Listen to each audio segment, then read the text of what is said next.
Welcome to the Sober and Happy podcast, where we talk all things recovery related, how to navigate the challenges that we will face along the way on our journey towards our best lives, and how we could go from living a life of simply just being sober to a life where we're both sober and happy.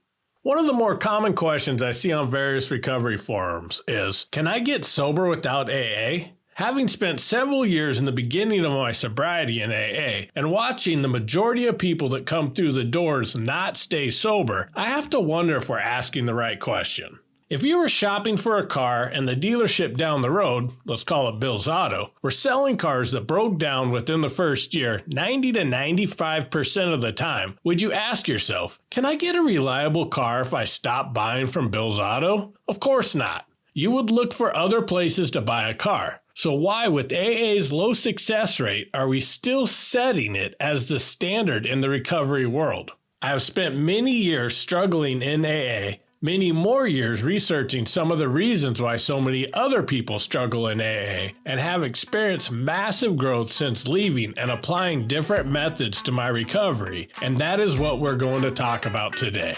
So buckle up, this is going to be a great episode.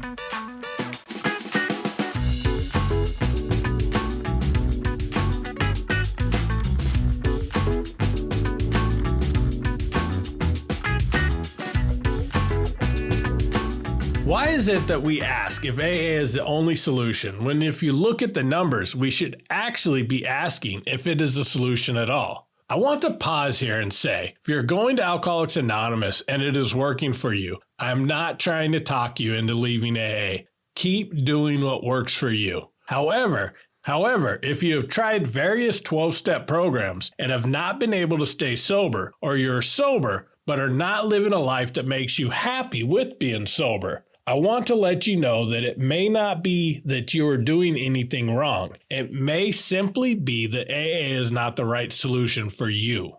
There are no official statistics on the success rate of AA. You may hear people in meetings quote the statistics from the big book that claims a 75% success rate. However, those numbers are not only very outdated and of a very small sample size, but seem to have a misleading statement that might have allowed them to skew the numbers to their advantage. The statement reads, of all alcoholics who came to AA and really tried, 50% got sober at once and remained that way, 25% sobered up after some relapses, and among the remainder, those who stayed on with AA showed improvement.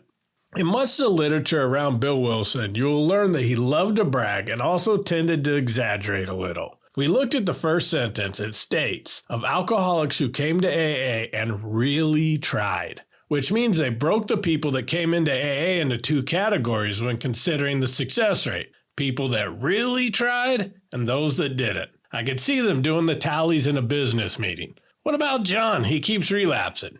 Yeah, let's not count him since I don't think he is really trying. If we look at studies done, most put the success rate at between 5 to 10% today. These range from independent studies all the way to analyzing chip sales at the Dallas AA Central office to see how quick the decline is from 30-day chips all the way up to multiple years. And if you want to do your own non-scientific study, go to an AA group's birthday meeting and follow the people that get 30-day chips through the months. You'll see the drastic drop-off as it progresses to 60 and then 90 days and then 6 months and a year. If you take a step back and actually watch the people that come in and out of the rooms instead of listening to the propaganda, you'll quickly see that most people that come in the door looking for help do not stay sober. I think I only missed a few birthday meetings in the 5+ years of my first home group, so I saw this firsthand. So despite that, why do we even ask ourselves, can I get sober without Alcoholics Anonymous? When we really should be asking, why are we still trying to get sober with Alcoholics Anonymous? Let's circle back to the car dealership analogy. You go there, buy another car, drive it out into the parking lot, and it breaks down again. You curse the car and walk back and buy another car off the lot, and it breaks down again. Would we ask ourselves, can I get a reliable car if I stop shopping at this dealership? Would we allow the salesman to convince us the car broke down because we didn't want it to keep running bad enough?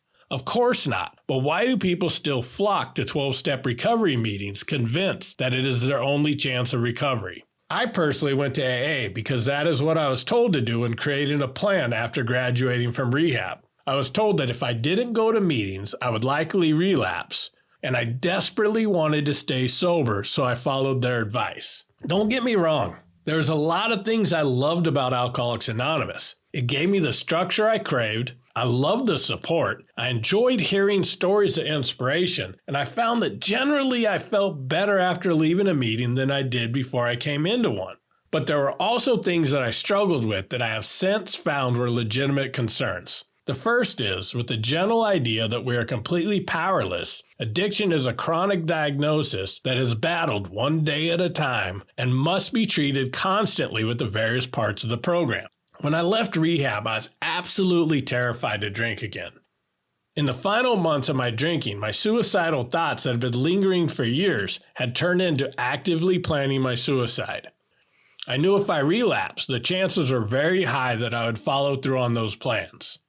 So the fear tactics that are often used in meetings fed into my personal fears. I'd hear people say things like, people that leave AA drink, and to drink is to die.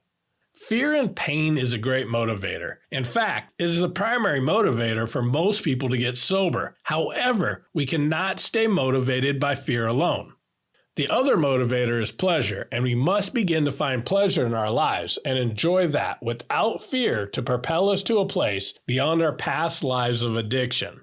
In AA, even when I'd be proud of how well I was doing, I'd be warned not to get too comfortable because alcoholism is cunning, baffling, powerful, and patient, and the second I get too confident or let my guard down, I was in trouble.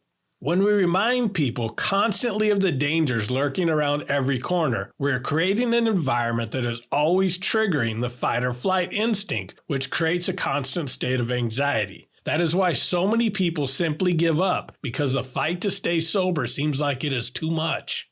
Studies in psychology find that the impact of our beliefs and expected outcomes have a strong impact on whether or not they will come true. If you repeat something to yourself long enough, the more likely it'll come true. Alcoholics Anonymous is full of negative self-fulfilling prophecies. The first thing you are told in 12-step programs is that you are powerless. Then you might be told other things like people that leave AA relapse. If you don't work the steps, you'll relapse.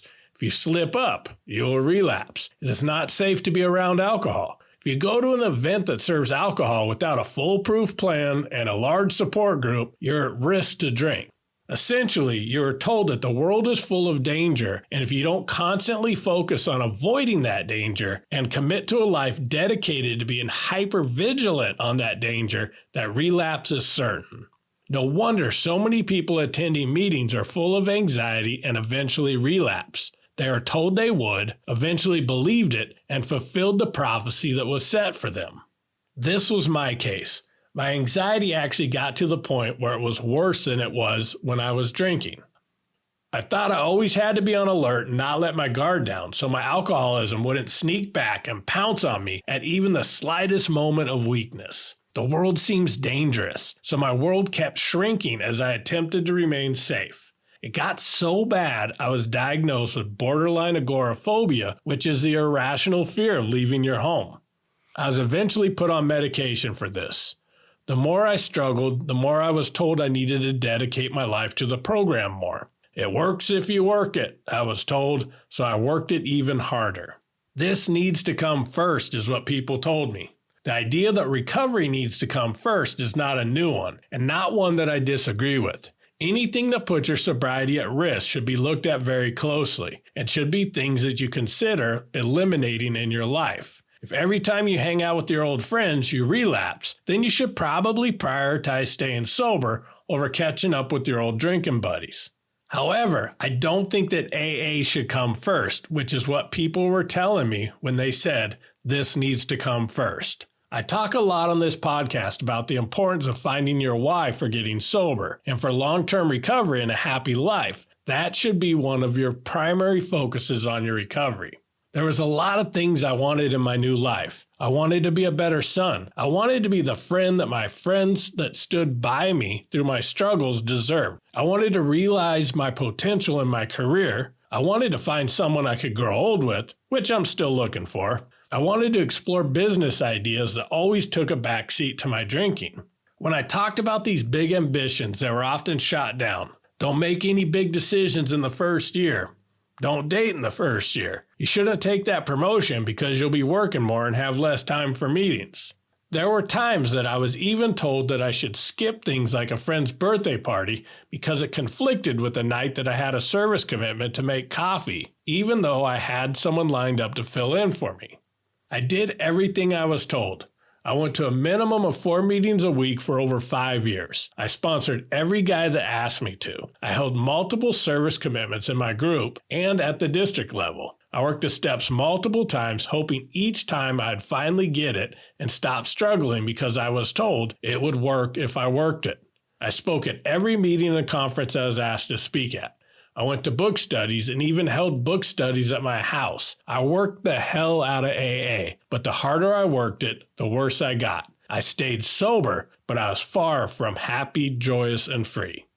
Something about a life dedicated to AA never sat well with me, but anytime I'd ask about it, I would be told that it was my alcoholism speaking and that people that let up often relapse, so I kept doing what they do so I could get what they got. This became even more of an issue once I started sponsoring men and placing the same kind of demands on them. I was told to tell fathers that they need to go to 90 meetings in 90 days, even if it meant missing dinner with their kids every night. This had to come first, I would tell them. You could ask any guy I sponsored during that stage of my recovery, and they will tell you that I was fully bought into what AA was selling. But one night I realized when I was looking around the room, that many of us just replaced a life where we were obsessed with drinking to a life where we were obsessed with not drinking. We went from neglecting our lives on bar stools every night to neglecting our lives sitting in chairs of meetings of Alcoholics Anonymous every night. That is when I began wandering off the path a little. I started telling guys I was sponsoring to prioritize the really important things in their life. I stopped telling them to go to 90 meetings in 90 days. I told them to prioritize the things that were important in life and to find meetings that fit around that. I still bought into the idea that if you stopped going to AA, you would relapse. But I felt that AA should not take a priority over things like showing up for your kids every night and rebuilding your life. I had them draw out a life that would be so amazing that they couldn't imagine relapsing and working towards that. We still did a lot of work around fixing our past, helping other alcoholics, and working daily on being a better person. But the primary focus was no longer on dedicating our lives to the program. And the results were amazing. The guys I was sponsoring seemed to be doing better, but I was getting a lot of pushback from people in AA. I was told that I was giving directions that was putting guys I sponsored at risk of relapsing. I was even told by one highly respected person in my home group that what I was doing was going to kill the guys I was sponsoring. This is when I really started to question the program, but I was torn. On one hand, I still had the fear of relapse that had been programmed in me for so many years of going to meetings, but I knew that my mental health was in really bad shape, and I saw firsthand the results of the guys who were prioritizing building their own versions of amazing lives. Yet I couldn't quite make those same changes for myself out of the fear that was so deeply ingrained in me. I tried talking to my sponsor at the time about it. He told me that I was on a dangerous path, my doubts were my alcoholism speaking, and if I was going down this road, I was certain to relapse. He told me I needed more meetings and that I should work the steps again. I was taught not to question my sponsor, so I did what I was told.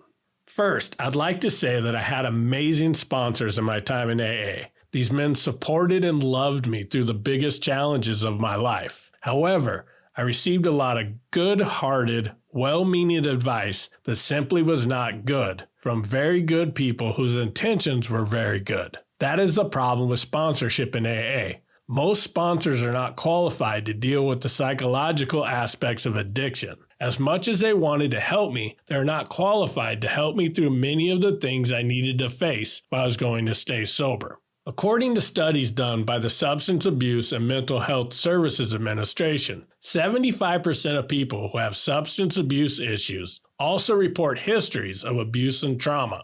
There is no section of the 12-step work that specifically addresses this.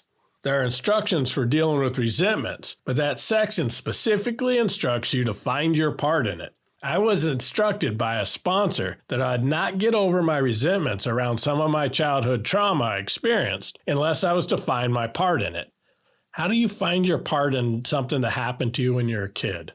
This type of well-meaning, very damaging advice is rampant throughout the program. The Big Book does mention seeking outside help for problems other than alcohol, but my experience is counseling is often talked down on in meetings. I lost count of how many times I heard some version of, "I tried therapy before I quit drinking. If it worked, I wouldn't be here."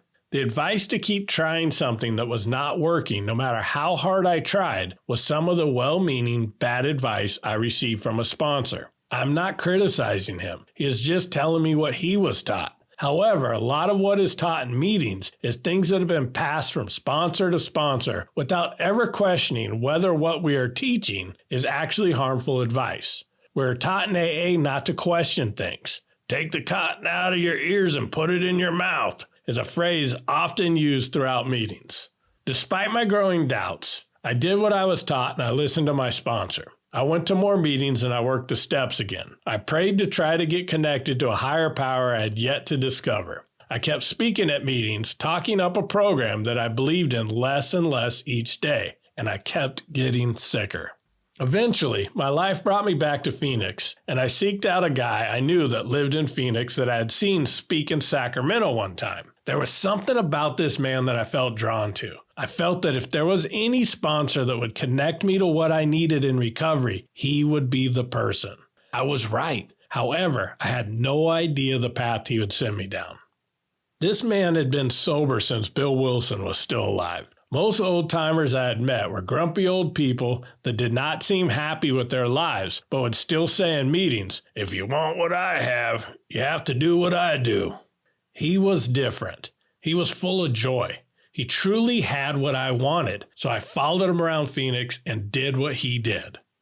He was a longtime circuit speaker. For those of you who are not familiar with that, it is someone who travels around to AA conferences speaking for free. It had also been a dream of mine to one day become a circuit speaker. I love speaking and having people tell me that what I was saying in a meeting inspired them. It was how I justified speaking about a program I believed in less as time went on. I told myself that although I was struggling with the program, I was still helping other people, so it was okay if I didn't fully believe in it. I'd convinced myself it was okay because I was still doing good, so my motives were pure. One day at his house, he told me he wanted me to start going on trips and speaking with them. He was getting older, and he knew he wouldn't be around much longer, and he wanted someone to pass the torch to. He told me how much my message inspired him, and he knew I could inspire so many other people.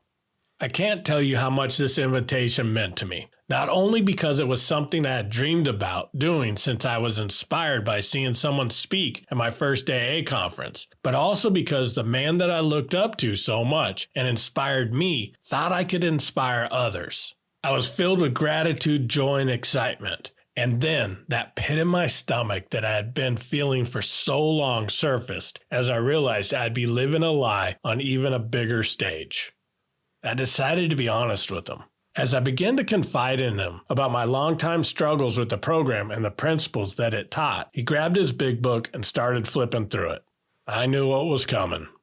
He was going to start quoting me things about alcohol being cunning, baffling, and powerful. He was going to repeat a version of the "people who leave AA relapse" speech I'd heard every time I had voiced my doubts in the past. I braced myself for it, and then he read this passage from the book. If he thinks he could do the job in some other way or prefers some other spiritual approach, encourage him to follow his own conscience. We have no monopoly on God. We merely have an approach that worked with us. He closed his book and he put his hand on mine. He told me that he had known other people in similar position as mine who had continued not to listen to their conscience and kept trying to make AA work for them. Some that had even gone on to be great circuit speakers. They had all either relapsed or committed suicide. I was crying at this point. He looked up at me and said, I can never in my heart encourage you to continue to live a lie. I love you too much to do that to you, Tim. Go out and find the recovery that works for you. Only then will you find the peace that you are seeking. And if anyone from AA questions your decision, tell them to go read their own damn book. He gave me one of the greatest gifts anyone has ever given to me, permission to follow my heart. And that is exactly what I did, and the results have been absolutely amazing. I didn't relapse, my life got infinitely better, and my recovery has never been stronger. So if you're asking yourself whether you could get sober without AA, I say the same thing to you. Go out and find the recovery that works for you. Seek a life that is so amazing that you no longer have the desire to drink. Learn to trust your intuition again. And most importantly, follow your heart.